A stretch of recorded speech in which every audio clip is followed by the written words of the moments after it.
Tormentos da obsessão. Reminiscências. As informações do Dr. Inácio Ferreira deram-nos a dimensão perfeita da grandeza espiritual de Eurípides Barçanufo, cuja dedicação e vivência do Evangelho à luz do Espiritismo dele fizeram um verdadeiro apóstolo da Era Nova. Dando prosseguimento ao seu ministério de amor ao Mestre através do próximo, colhido pelo vendaval da alucinação, com um grupo de abnegados mensageiros da luz, erguera, sem medir esforços, aquele nosocômio para o socorro dos enfermos da alma e o estudo preventivo da loucura, assim como das terapias próprias, com especificidade na área dos transtornos obsessivos de natureza mediúnica atormentada. Sem dúvida, sendo a mediunidade uma faculdade inerente ao espírito, que a deve dignificar mediante o seu correto exercício, todos os seres humanos, de alguma forma, são-lhe portadores. Quando se expressa mais ostensivamente em razão de compromissos espirituais anteriores, é campo muito vasto a joirar, exigindo comportamento consentâneo com a magnitude de que se reveste. Ao mesmo tempo, em razão das defecções e conquistas morais do seu possuidor, situa-se em faixa vibratória correspondente ao grau evolutivo dele, produzindo sintonia com entidades que lhe correspondem ao apelo de ondas equivalentes. Assim sendo, torna-se vínculo dos pensamentos e induções próprias à sintonia, a todos aqueles, encarnados ou não, que são semelhantes aos sentimentos do médium. Por isso mesmo, quando irrompe a mediunidade, não raro transforma-se em grave tormento para o seu portador, por colocá-lo em campo diferente do habitual, expondo-o às mais diferentes condutas morais e mentais, procedentes do mundo espiritual, a que se sucedem de maneira volumosa e perturbadora. Desequipado de conhecimento e de recursos para contrabalançar as ondas psíquicas e as sensações físicas delas decorrentes, experimenta distúrbios nervosos, tais como a ansiedade, a depressão, a insegurança, o mal-estar físico, as cefalalgias, os problemas de estômago, de intestinos, as tonturas, e que resultam da absorção das energias negativas que lhe são direcionadas pelos próprios adversários, assim como por outros espíritos perversos, uns zombeteiros, outros malquerentes, quase todos. É certo que jamais escasseia a misericórdia divina através do amor, da inspiração que verte do seu guia espiritual na sua direção, das induções para a prática das virtudes, da oração e do dever, mas que nem sempre são captadas e decodificadas conforme seria necessário para os resultados imediatos. Pela tendência à acomodação e por decorrência das más inclinações que vicejam do passado, de onde cada qual procede, mais facilmente se dá guarida às vinculações malfazejas do que à condução superior. Quando, no entanto, o medianeiro toma conhecimento das lições educativas do Espiritismo, especialmente através das diretrizes seguras de O Livro dos Médiuns, de Allan Kardec, o roteiro de segurança se lhe desenha com maior eficiência, convidando-o a submeter-se ao compromisso sério de trabalhar pelo próprio como pelo bem comum.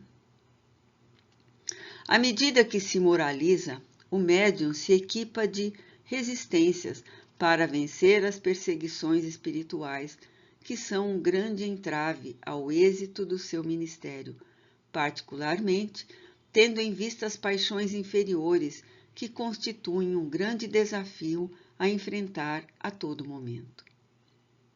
A mediunidade, portanto, pode ser uma provação dolorosa que se transforma em tarefa de ascensão, ou um sublime labor missionário que, assim mesmo, não isenta o indivíduo dos testemunhos, das dificuldades, das renúncias e da vigilância constante que deve manter.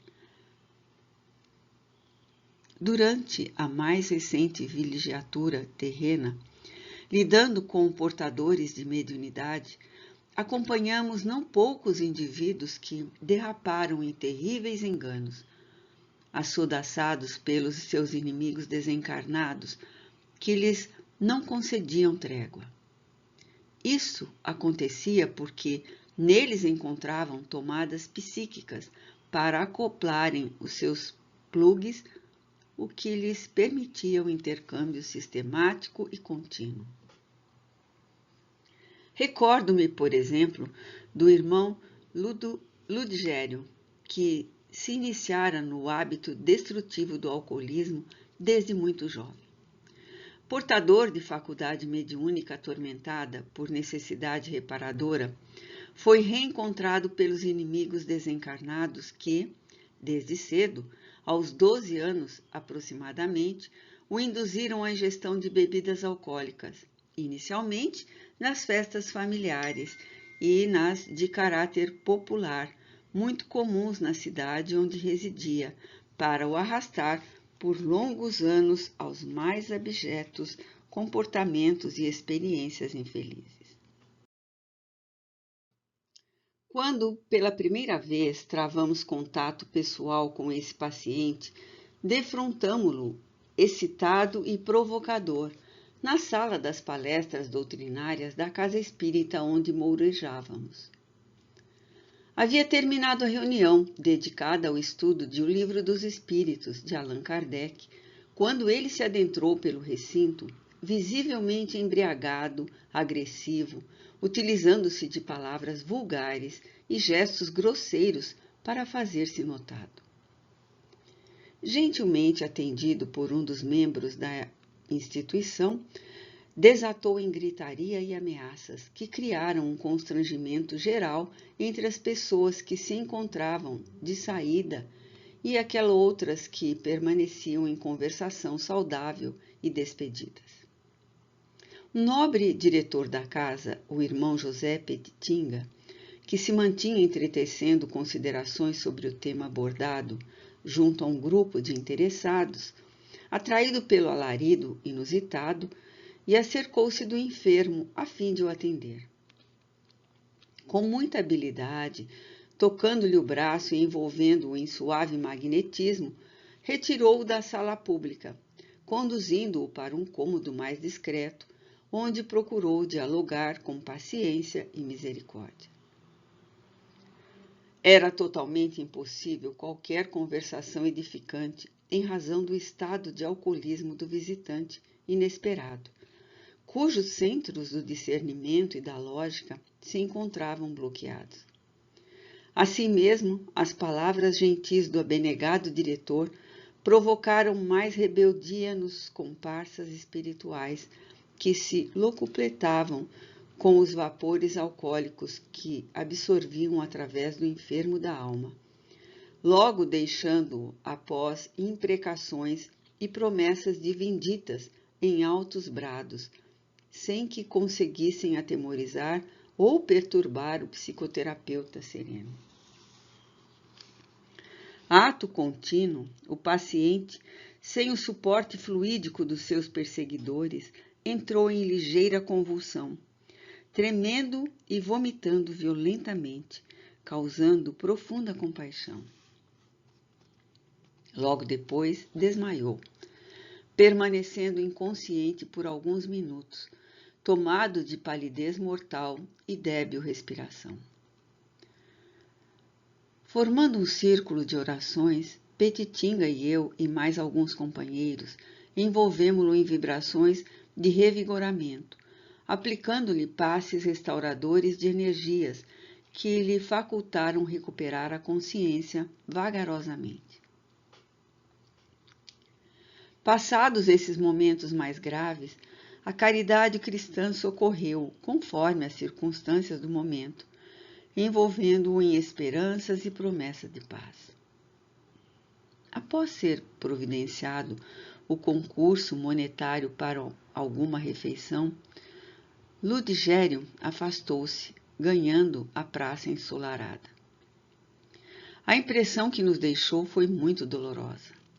Tratava-se de um jovem de aproximadamente 28 anos, que demonstrava o desgaste produzido pelo alcoolismo e a insegurança derivada do processo obsessivo pertinaz quão dilacerador.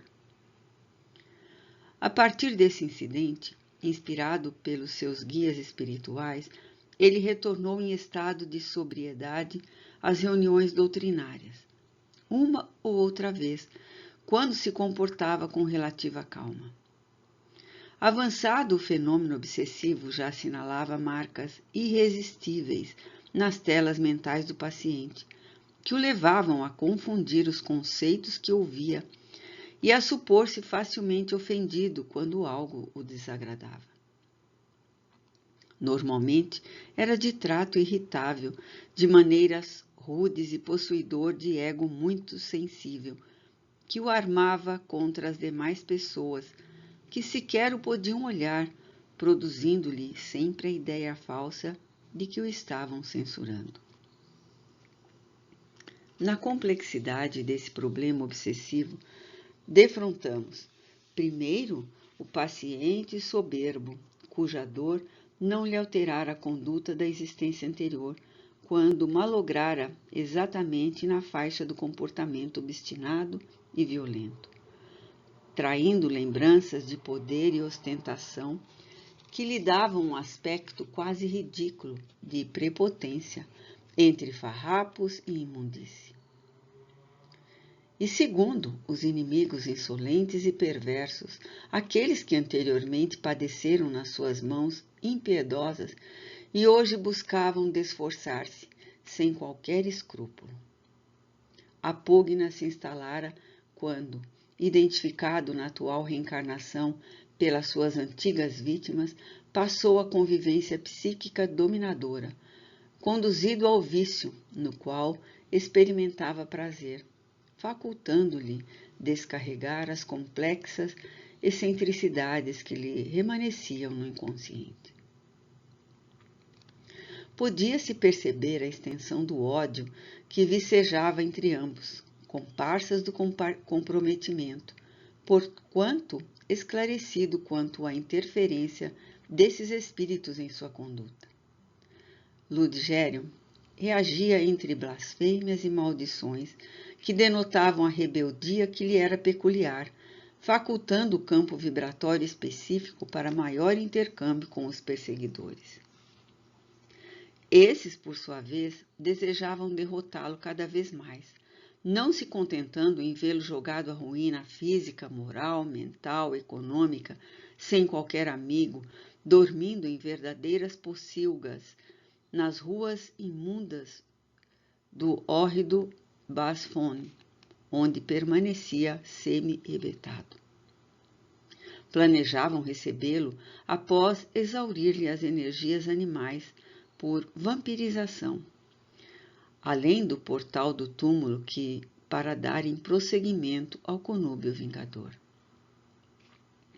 Em uma das oportunidades em que se encontrava lúcido e com relativa paz, mantivemos uma conversação mais calma, havendo recolhido dados muito importantes para uma anamnese do seu caso e estudo cuidadoso da questão tormentosa que sempre me despertava profundo interesse espiritual.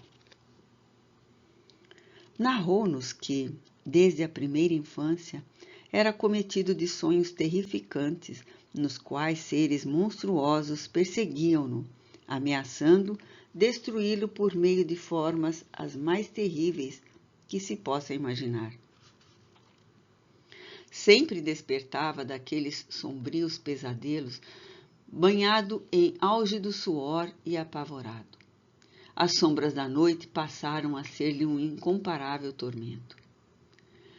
Não tendo renascido em lar equilibrado, consequência compreensível, porque, decorrente da conduta anterior vivenciada, os pais não lhe proporcionaram o carinho necessário, antes repreendendo-o, surrando-o sem aparente motivo e obrigando-o a silenciar o sofrimento que se lhe foi agigantando, a ponto de passar a temer as noites e o sono. Lentamente se lhe instalaram no imo sentimentos de ira e mágoa contra os genitores, transferindo-os para os demais irmãos que com ele não mantinham bom relacionamento, de algum modo, por efeito da sua própria constituição temperamental. Frequentou a escola pública para o curso primário, sempre depressivo e atemorizado, expressando conduta antissocial, até que aos 12 anos experimentou o primeiro trago, no próprio lar, por ocasião do aniversário do genitor. A partir daí, após uma alucinação que o venceu, criando tumulto e sendo sovado impiedosamente pela ignorância que predominava na família, passou a tomar bebidas alcoólicas às ocultas e a entregar-se a pensamentos vulgares na área sexual, que lhe constituíam um sofrimento cruel, em razão do surgimento de impotência psicológica, que era também resultado da somatização dos conflitos mantidos, bem como efeito do alcoolismo em instalação no seu organismo debilitado. À medida que os anos se passaram, viu diminuir as perspectivas de vida alegre ou feliz, sendo empurrado para a região do meretrício, após desavenças domésticas contínuas, quando sua presença se tornou insuportável na família difícil, em razão das crises alcoólicas que se faziam prolongadas e gravemente perigosas. Muitas vezes foi levado ao cárcere público por policiais impiedosos que o surpreenderam nas casas de lascívia que, em deploráveis situações, ou por desordens nos bares quando lhe era negada bebida sem o correspondente pagamento. Estava transformado em pária social, detestado por uns e ameaçado por outros companheiros de desdita. Nunca ouvira falar a respeito do espiritismo, porém sabia que a morte não representava o fim da vida, porquanto, nos delírios alcoólicos, conseguia detectar os inimigos que o afligiam e o levavam a recordar-se dos atos ignóbeis que lhe haviam sofrido. Juravam jamais o perdoar, mas vingar-se sem piedade, até que rastejasse, experimentasse o máximo de padecimento que lhes imporiam. Tratava-se, bem se vê, de muito difícil conjuntura espiritual, cuja alteração dependeria do paciente, submetido e sem resistências morais, em face do largo período de entrega espontânea. Apesar disso, buscamos envolvê-lo em carinho, oferecendo-lhe os instrumentos poderosos do Evangelho de Jesus, particularmente o amor e o perdão, que deveria usar com segurança, a fim de reconquistar aqueles a quem maltratara. E agora cometia um erro equivalente, tomando a clava da justiça nas mãos desvairadas. Parecendo despertar do largo transe, passou a frequentar as reuniões dominicais de exposição doutrinária, iniciando um período de abstinência alcoólica.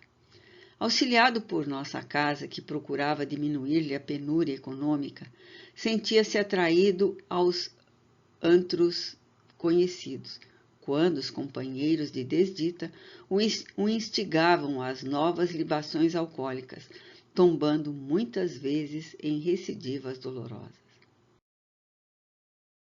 Algumas vezes, banhado em lágrimas, informava-nos que sempre lhe negavam alimento, enquanto lhe ofereciam as bebidas malditas.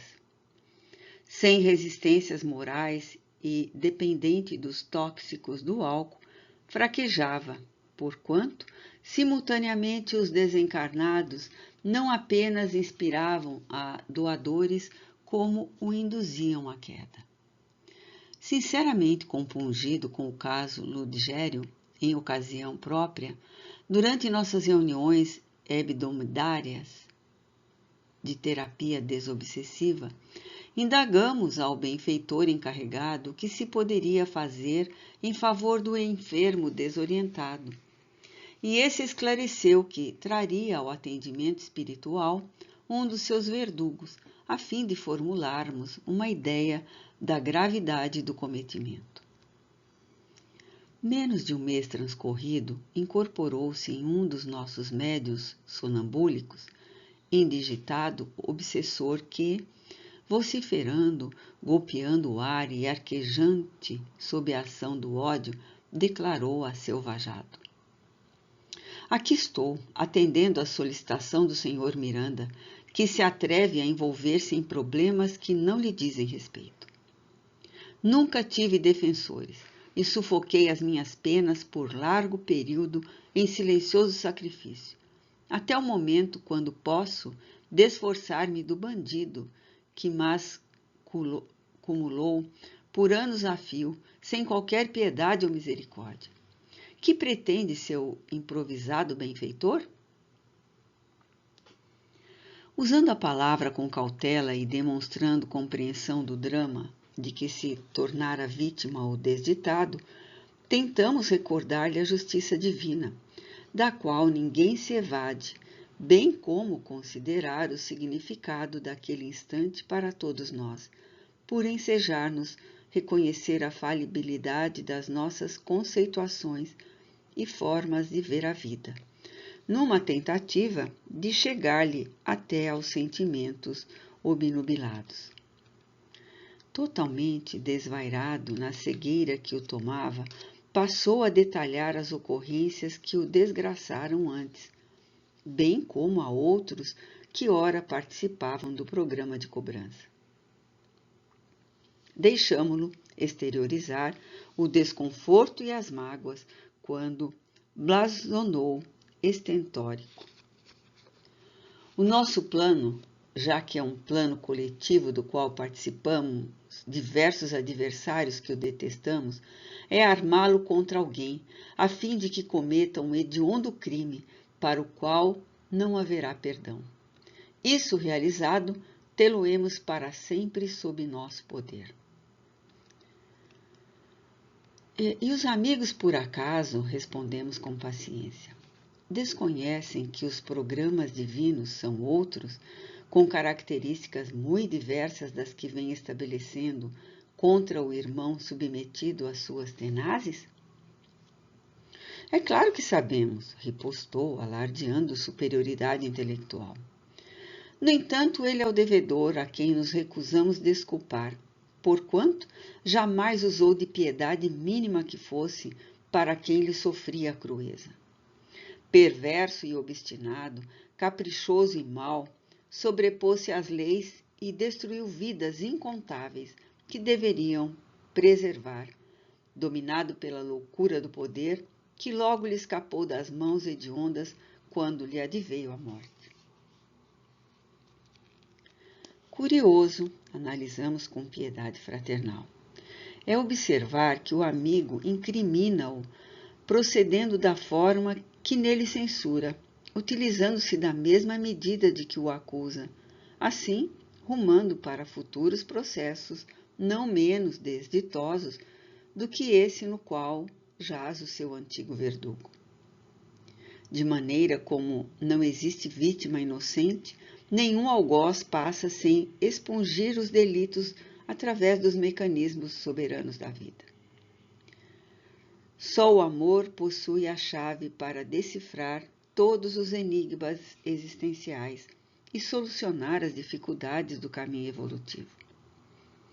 Assim, rogamo-lhes e aos demais companheiros que lhe seja concedida uma chance, pelo menos, para reabilitar-se pelo bem que possa oferecer àqueles aos quais prejudicou, especialmente os incluindo por haverem sido os ofendidos.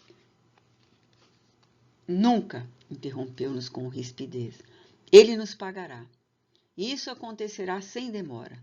Utilizamos da lei de Talião, olho por olho, dente por dente. O amigo esqueceu-se do amor, propusemos com piedade.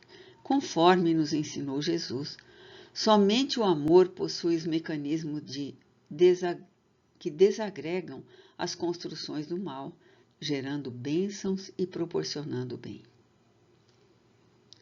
O comunicante estrugiu em ruidosa gargalhada de mofa e acrescentou com ironia: Não me fale em amor nem em Jesus. Também se dizia cristão o covarde, e após os crimes tenebrosos que praticava contra aqueles que lhe caíam no desagrado, corria ao culto religioso a que se filiava e rogava perdão do seu confessor, que o atendia, igualmente infame, enquanto suas vítimas eram dilaceradas pelo relho, trucidadas por métodos incomuns de perversidade. Onde o amor desse Jesus? Profundamente consternados, esclarecemos. Não podemos confundir a doutrina do Mestre com os homens que dela se utilizam para atendimento das próprias misérias e paixões imediatistas. Longe dos sentimentos que apregoam, exploram e mentem, enganando-se a si mesmos, e àquele que se deixam conduzir pelas suas urdiduras, igualmente interessados nesse conúbio de ilusões e mendacidade. O Mestre ofereceu-se em holocausto, mesmo quando todos o abandonaram. Nunca lhe concederemos ocasião de repetir o que já fez, e temos pressa em concluir a tarefa iniciada, ripostou com enfado e nervosismo. Preferimos silenciar. O momento não era para discussão verbal, nem para debate inútil. Recolhendo-nos em oração, escutamos suas palavras finais e atormentadas. O mal devora aqueles que o vitalizam, nós o sabemos. Enquanto não chega a nossa vez, tornamo-nos os instrumentos hábeis para que essa lei nele se cumpra sem qualquer desvio. Porque não existem violências em nossos compromissos para com a vida, ele resolveu afastar-se do médium, ou foi retirado carinhosamente pelo mentor, deixando-nos algo frustrados e incompletos. Posteriormente, nosso instrutor esclareceu-nos que a hora era grave e somente o esforço do paciente poderia modificar os planos de vindita elaborados pelos seus desafetos, o que parecia bastante difícil. Não passaram 2 semanas e fomos informados da tragédia em que se envolvera o pobre Ludgério, tendo fim a consumida existência física. Discutindo com outro companheiro embriagado, comparsa habitual das extravagâncias alcoólicas, num dos bares em que se homiziavam, foi acometido de grande loucura e, totalmente alucinado, tomou de uma faca exposta no balcão da espelunca, cravando-a repetidas vezes no antagonista, mesmo após tê-lo abatido e morto. A cena de sangue odienta e ultrajante provocou a ira dos passantes e comensais do repelente recinto que, inspirado pelos perversos, indigitados espíritos vampirizadores, atiraram-se contra o alcoólatra, linchando-o sem qualquer sentimento de humanidade, antes que a polícia, que frequentava o local, pudesse ou quisesse interferir. Todo linchamento demonstra o primarismo em que ainda permanece o ser humano e resulta da explosão do ódio que acomete os imprevidentes, que passam a servir de instrumentos inconscientes de hordas espirituais perversas, que dão vazão aos sentimentos vis através das paixões desordenadas. A hedionda cena do Calvário é bem o exemplo desse fenômeno de primitivismo em que estagiam muitos indivíduos. Aquele homem que somente amara e o bem fizera, fora escarnecido, abandonado, crucificado, após um julgamento arbitrário, apoiado pela massa que dele tanto recebera. E mesmo na cruz, inspirados pelas hostes selvagens da erraticidade inferior, bradavam irônicos aqueles que se lhe fizeram inimigos de última hora. Não és o Messias? Sai então da cruz para que vejamos e acreditemos. E estertoravam em alucinadas gargalhadas. Os jornais fizeram estardalhaço sobre o inditoso acontecimento, que a nós outros que o conhecíamos muito nos compungiu, deixando-nos material espiritual para demoradas reflexões e interrogações que somente após a morte conseguimos compreender. Naquela ocasião, indagamo-nos se teria falhado a ajuda espiritual que se estava iniciando com futuras perspectivas de atenuar o processo obsessivo, porque os desafetos conseguiram atingir as metas estabelecidas? Por qual razão não nos foi possível aprofundar terapias mais eficientes em favor dos desencarnados, quando da comunicação psicofônica de um deles? Outras indagações permaneceram bailando em nossa mente, até que o tempo, o grande consolador, foi nos esclarecendo com as luzes clarificadoras da lógica do Espiritismo. Após a morte física, ainda interessado no caso Ludigério, tentamos encontrá-lo sem o conseguir. Soubemos, por fim, que aquele que lhe fora vítima do homicídio infame era um dos comparsas anteriores que se desaviera quando da partilha das terras que haviam sido expoliadas dos camponeses humildes que lhe sofriam a dominação arbitrária, tornando-se-lhe igualmente adversário. Desde então, unidos pelos crimes, uma ponte de animosidade fora distendida entre eles. Como os adversários espirituais se vinculavam a ambos, encontraram campo vibratório propício para o assassinato espiritual. Ante esse fato doloroso, em outras circunstâncias, sempre me perguntava: como as leis terrenas julgariam os criminosos que houvessem sido vítimas dos seus inimigos desencarnados?